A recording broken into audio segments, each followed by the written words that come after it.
Hello বন্ধুরা, আজকে একটা নতুন বিষয়ে কথা বলার জন্য এসেছি। আর বিষয়টা একটু গুরুতর ব্যাপার। আর একটা জিনিস হচ্ছে, আমি দেখতে পাচ্ছি যে লাইভ চ্যাটে খুব প্রবলেম হচ্ছে।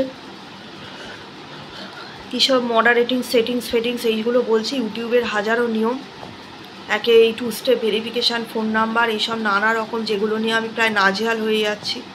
তার কারণটাও এর আগে বলেছিলাম, কারণ আমি ফোন নাম্বারে রিচার্জ করে উঠতে পারি না, এত টাকা বাড়িয়েছে, এটা আমি বলেছিলাম, সেটা নিয়ে সমস্যা হচ্ছে। আর হচ্ছে এখন দেখছি কি সব মডারেটেড সিলেক্ট করা আমার মাথার ওপর দিয়ে গেছে। লাইভ চ্যাটে প্রত্যেকটা ক্ষেত্রে লাইভ চ্যাট করা যাচ্ছে না, প্রবলেম হচ্ছে। ভেবেছিলাম লাইভেই বলবো, কারণ ইউটিউবে একটা ভিডিও আপলোড করতে অনেকটা মেমোরি চলে যায় আর কি, নেট চলে যায় সত্যি কথা বলতে। আর এখন অনেকটা রাত হয়েছে, আজকে প্রায় আমার ঘুম আসছে না, কারণ খুব খারাপ পরিস্থিতির মধ্যে রয়েছি। আর এটা শুধু আমার একার জীবন জন্য নয়, আমি এটা আজকে একটা বৃহত্তর বিষয় নিয়ে আলোচনা করতে এসেছি। কারণ আমি নিজে যেহেতু বাঙালি, আমি বাঙালিদের পক্ষে কথা বলতে চাই। হ্যাঁ, বেশিরভাগ ক্ষেত্রে বলা হয় বাঙালি কর্তা ভজা, বাঙালি এই অমুক, বাঙালিরাই বাঙালিদের অনেক সমালোচনা করে। অনেকেই বলে বাঙালিদের মতো খারাপ জাত হয় না, এটা বলে। কিন্তু আমি জীবনে কোথাও দেখেছি এখন বাঙালিরা সত্যি অনেক পাল্টে গেছে। কিন্তু সত্যি কথা বলতে বাঙালিদের মধ্যে একটা আবেগ ভীষণভাবে কাজ করে, সেই জায়গাটা তবে ধীরে ধীরে এগুলো নষ্ট হয়ে যাচ্ছে, এগুলোও দেখতে পাচ্ছি। এখন আর কেউ কারোর সমস্যা শুনতে চান না। হ্যাঁ, যদি সিনেমা, সিরিয়াল বা কোনো ধরনের মানে চ্যানেলের মধ্যে নাটকীয়ভাবে কোনো প্রবলেম বলা হয়, মানে সোসাইটিটা এমন হয়ে গেছে, এমন স্বার্থপরের জায়গা, যে আমরা যদি সামনাসামনি কাউকে বলি যে জানো তো আজকে আমার শরীরটা ভালো নেই, বা আমার আজকে খুব পেটে যন্ত্রণা করছে, সেগুলো দেখবেন কেউ শুনতেই চায় না। বা কারোর বাড়িতে সমস্যা, বা একটা সুগার হয়েছে, ও সুগার তো সবারই হয়, কিন্তু এই কথাটা কেঁদে কেটে অভিনয় করে যদি আজকে একটা বাংলা সিরিয়াল বা সিনেমায় চলে, সেই পেটে ব্যথাটা নিয়ে 3 দিন ধরে যদি নাটক চলে, সবাই সেটাকে গিলবে। সেই বেলা তারা মনে করে না যে লোকের সমস্যা শুনবো না, আমার মধ্যে নেগেটিভ এসে যাবে। সেই সময় মানুষ কিন্তু এইটা ভাবে না, তখন কিন্তু মন দিয়ে গেলে কারুর সেই সব মিথ্যে অভিনয় দেখে চোখ দিয়ে জল গড়িয়ে পড়ে। আজকে সিরিয়ালে বা সিনেমায়, বাংলা সিনেমার মধ্যে যদি মানে কারুর সুগার নিয়ে, বা বিশেষ করে কারুর মায়ের সুগার নিয়ে কেঁদে কেটে, জানেন আমার মায়ের এত সুগার, কি করে তাকে কিভাবে ট্রিটমেন্ট দেবো, অসুস্থ আমার এই মাটাকে, এরকমভাবে যখন খুব ডায়লগ দিয়ে বলা হয়, তখন সেই সুগার রোগটাই না কতটা মানে ক্যান্সারের থেকে বেশি হয়ে যায়। তখন মানুষ সেগুলো শোনে, সেইগুলো নিয়ে করে সব কিছু, মানে মিথ্যে জিনিসটা মানুষ, বিশেষ করে বাঙালিরা এত নেয়। অথচ একটা সাধারণ ক্ষেত্রে যদি একটা মানুষ বা মানে কেউ যদি অসুস্থ থাকে, সেই কথাটা বললে সেই বাঙালি আজকে ফিরে তাকায় না। বাঙালি নিয়ে রবীন্দ্রনাথ ঠাকুরের আগে অনেকবার কটাক্ষ করে কবিতা লিখেছিলেন।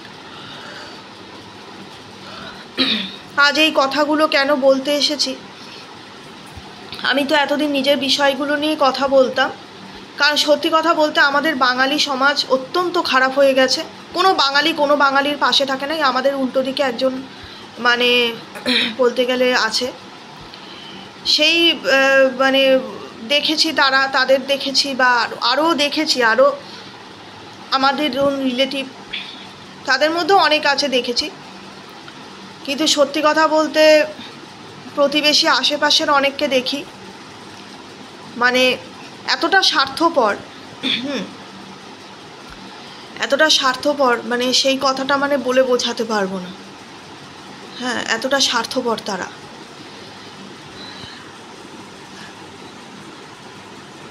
আজকে হয়েছে কি, আমাদের যে মানে পাশে আছে মারোয়ারি, ওরা মানে আমরা এখানটা থাকি না, আমাদের আশপাশে একটা বাড়ি ছাড়া বলতে গেলে পুরোটাই বিহারি আর মারোয়ারি লোক বাস করে। বাঙালি কিছু ছিল, আচ্ছা একটা বাঙালি ছিল আমাদের সাথে ভালো সম্পর্ক রাখতে পারতো, রাখে না।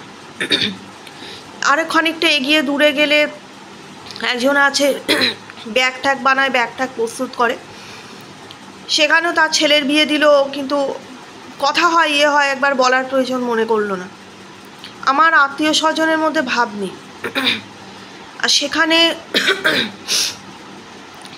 পাড়াতে নন বেঙ্গলিরা আজকে পশ্চিমবাংলায় মানে বিশেষ করে আমি দেখে অবাক হয়ে যাই যেভাবে অত্যাচার শুরু করেছে। মানে আমি বুঝতে পারি না যে মানে কিভাবে হচ্ছে। বাঙালিরা তো খারাপ জানি, কিন্তু যেসব জাতি এই বাঙালিদের উপর অত্যাচার করছে তারা কি খুব ভালো জাতি? বাঙালি তো ভালো নয়, সেটা জানি। ভালো নয় বলেই তো আজকে তারা ভুগছে। অন্তত আমি তো সাফার করছি, আমি অন্যদের কথা জানি না। আমি নিজে পার্সোনালি যা সাফার করছি আমি সেটা বলবো। আবার জানি না বলারও কিছু না। যদি কেউ সাফার করেন আমার এই ভিডিওটা দেখেন, তারা অবশ্যই বলবেন। আজকে হয়েছে কি, সকালবেলা আমাদের এখানে একটা বয়স্ক মহিলা কদিন আমাকে আগের দিন জ্ঞান দিচ্ছিল বিয়ে করবে না বিয়ে করবে না বলছে। তাদের বাড়ি 3টে মেয়েই বিবাহিত, এবং একজন খ্রিস্টানকে বিয়ে করেছে, আরেকজন পাঞ্জাবিকে করেছে, আরেকজন কাকে করেছে জানি না। তা আমি তখন বললাম যে আমার দেখুন, আমার এইসব কথা এখন বলতে ভালো লাগছে না, আমার মায়ের খুব অসুস্থ, অপারেশন হয়েছে বলেছি। তো আমি পরের দিন যখন অসুস্থ মাকে নিয়ে বাড়িতে ফিরলাম, একটা বারের জন্য জিজ্ঞেস করার প্রয়োজন মনে করলো না যে কেমন আছেন। হ্যাঁ, সে তো অনেক ছোট, আমার মা তো তার থেকে বয়সে অনেক ছোট। কারণ আমরা দিদিমা, মানে আমার হিন্দিতে যে দাদিমা, যাই হোক সেরকম হয়। সে আমার অসুস্থ মা, গলার প্রবলেম, ডাক্তার তাকে বেশি কথা বলতে বারণ করেছে।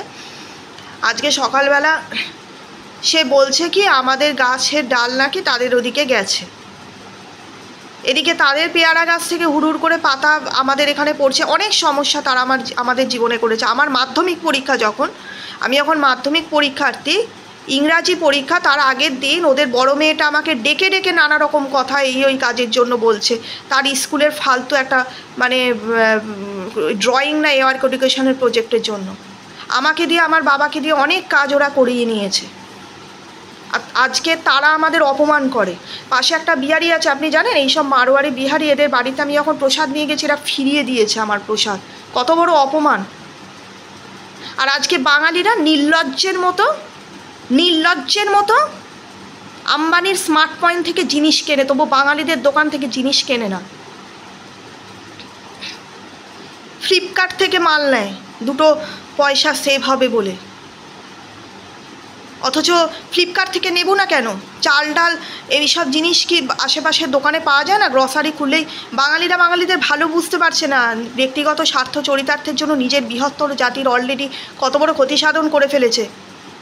আজকে দেশে চাকরি নেই, কাজ নেই। কেন নেই? কেন এই জনবিস্ফোরণ? বাঙালিদের তো সব ঘরে 1-2 করে সন্তান, এখন অনেক বাঙালির বেশি বয়সে বিয়ে করছে। বাঙালিরা কবে জাগবে আমার প্রশ্ন। দিনের পর দিন আমরা এই অত্যাচার সহ্য করবে। যে বাড়ির পাশে আমার সব টিউশানি চলে গেছে, পড়তে আসেনি, সেখানে কেন কি এখানে অশ্লীল, এটা নাকি একটা আইনে বলা আছে রাস্তাঘাটে কেউ অশ্লীল কথা এইভাবে বলতে পারে না, অথচ এরা কন্টিনিউয়াসলি এখানে বলে নানা রকম, বাড়ির ওপর নানা রকম, বাড়ির ঠিক পাশে এসে নানা রকমের বদমাইশি করছে, নানা রকমের করে যাচ্ছে।